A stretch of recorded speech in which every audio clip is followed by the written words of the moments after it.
Շնորհակալություն, պարոն Նահապետյան, 4 հարց ունեմ։ Առաջինը վերաբերվում է պարոն Քարամյան Արգիշտի եւ իմ միջև տեղի ունեցած տհաճ միջադեպին 24 թվականի հոկտեմբերին։ Իմ փաստաբանը Հակոբ Չարոյանը դիմել է դատախազություն, որպեսզի քրեական վարույթ հարուցի այդ միջադեպի հետ կապված, որովհետեւ այնտեղ մտքեր հնչեցին, որ անպայման մեկը ինչ-որ բան հանցակ պետք է կատարածներ կամ պարոն Քարամյանը կամ ես։ Այդ գործը հարուցվեց, ինձ մի անգամ կանչեցին հարցաքննության, որի արդյունքում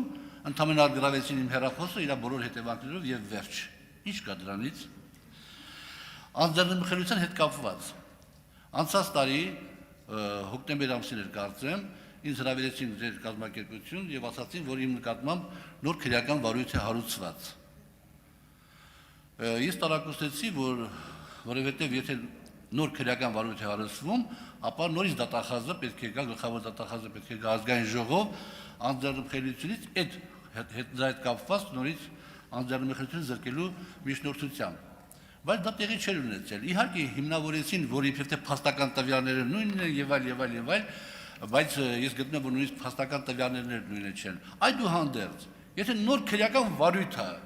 նախադեպներ կա, օրենքներ կա, պետք է դատախազը գա, խի դա տեղի չունեցավ։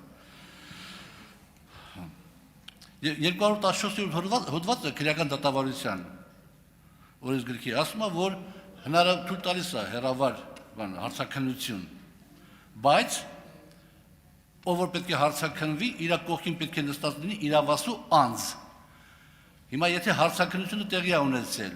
եւ իրավասու պաշտոնատար անձ չի եղել այդ հարցաքննվողի կողքին նստած, այդ հարցաքննությունը իրավական համարվում է, թե ոչ։ Պարոն Քարամյան, եւ եթե հասցնեք քրեական ենթամշակույթը ինչ սնուցումներ ունի, ինչու առաջանում, ինչու գոյություն ունի։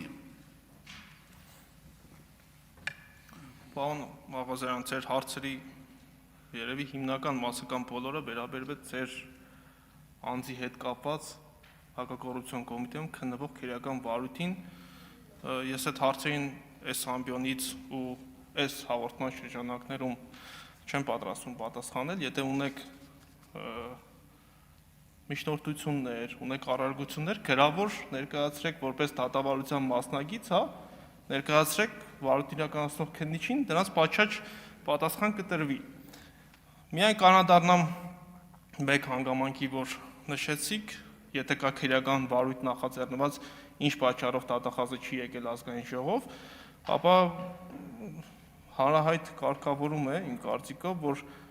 պետք է ունենանք քրեական հետապնդում, որ դատախազը կա ազգային ժողով եւ պատգամավորի անձեռնմխելիության հարցը ներկայացնի քննարկման, անձեռնմխելիություն զրկելու։ Իսկ քրեական վարույթի դեպքում, քրեական վարույթի նախաձեռնման համար այդպիսի օրենսդրական պահանջ որևէ տեղ չկա։ Շնորհակալություն։ Ունեք արձագանք, համեցեք։